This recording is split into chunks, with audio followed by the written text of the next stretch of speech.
One important aspect is people are eating much more than what they should eat. Between one meal and the next meal, there must be an 8-hour space. Whatever you have health problems, minimum 50% will go away in 6 weeks' time.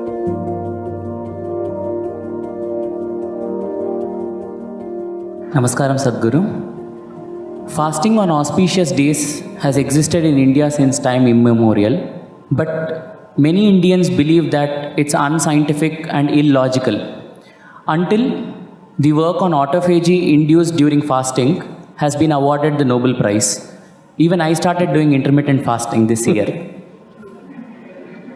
So why are such beneficial ancient practices being labeled orthodox and then immediately implemented once there is a Western approval?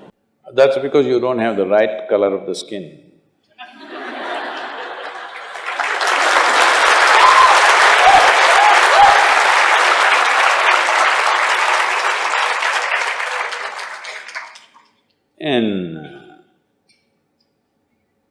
I've been talking about this for 40 years, all right?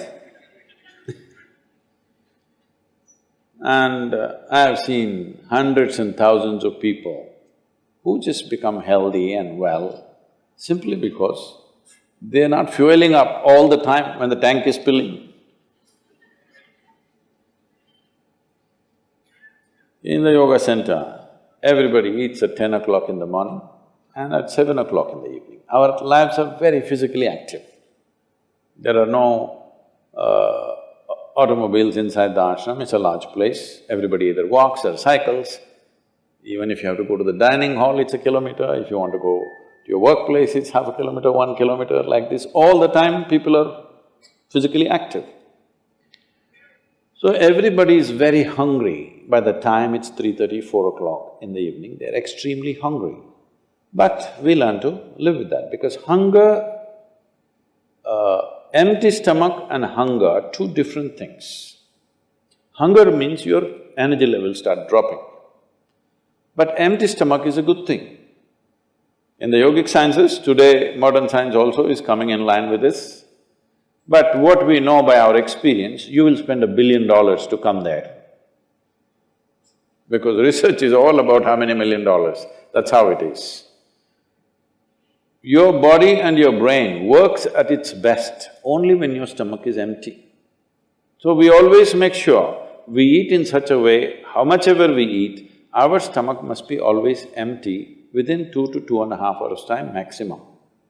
So we go to bed hungry always. People think they cannot sleep. They can sleep. On an average, for 25 years on an average, I slept only 2.5 to 3 hours. These days I'm getting little lazy and sleeping anywhere between 3.5 to 4.5 hours in spite of the level of travel that I have. When I say level of travel, if I say my level of travel in the next few days, you will fall off your chair. Yes? Should I tell you? No, not necessarily. Because in the next 10 days, I'm in 5 different countries doing I don't know how many events, all kinds of events. So, you're able to keep this up simply because you don't overeat. It's very, very important. Everybody eats 2 meals. I generally eat only 1 meal, 4:35 in the evening, because I don't like to sit in front of the plate and worry about how much to eat. I like to eat well. So, 4:35 in the evening, if I eat a meal, it's only next day. Is this enough? Am I looking okay? Hello? I'm not looking like your patient, isn't it? I'm not going to come to you because any correction and purification that needs to happen in the body, your stomach needs to be empty. It's very, very important. Otherwise, the purification on the cellular level will not happen. You pile up things and then you have all kinds of problems. The first thing is inertia in the body. Inertia means there are many levels of inertia. If you don't notice all that, the amount of sleep that you have is inertia. All of you have come here to live or… Hello? To live, right? Not here, I'm saying into this life. You want to live or… The intention of life is to live, isn't it? But because you talked about American doctors, this is all being picked up here also. All American doctors say minimum 7 to 8 hours you must sleep. So that means 1/3 of your life you must sleep. Another 2, 3 hours, 4 hours goes in bath, toilet, eating, this, you know. So literally 50% of your life is just maintenance. Suppose you have a vehicle, you have a motorcycle or a car, if it goes to service 1 day in a month, all right to keep it. If it goes to service 15 days in a month, this is a nuisance, isn't it so?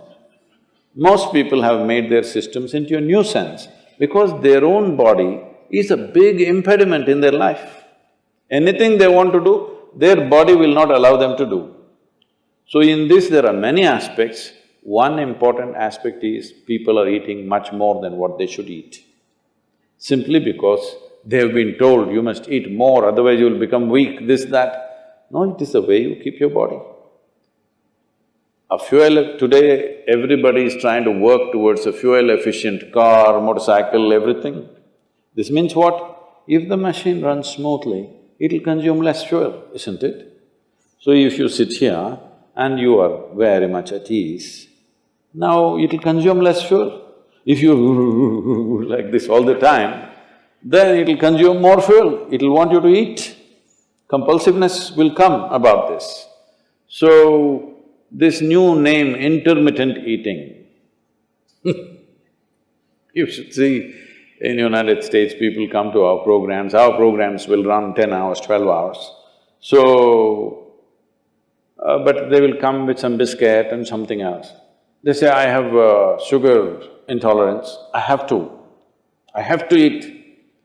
I tell them, you just be here, you're not going to die, I'll ensure, because I don't want anybody dead on my hands, all right? I'll make sure. You first day, no, I have to eat.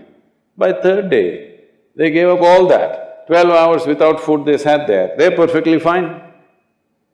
See, health is not something you can do from outside.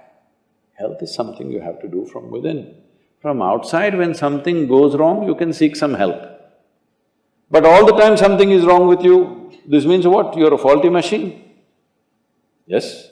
All the time something is wrong with you, why? That's not how this is designed. This is designed for health. Every cell in your body is designed to create health, isn't it? They're all working hard to create health, except you.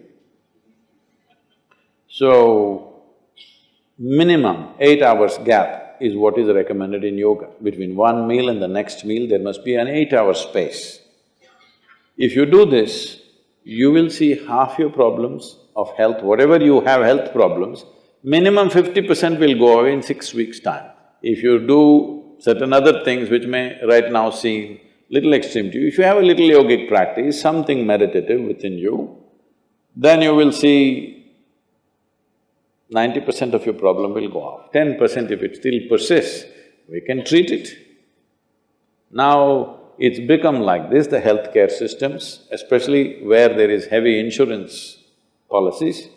People are eating and drinking all kinds of rubbish, go to the doctor and say, fix me. This is not how it works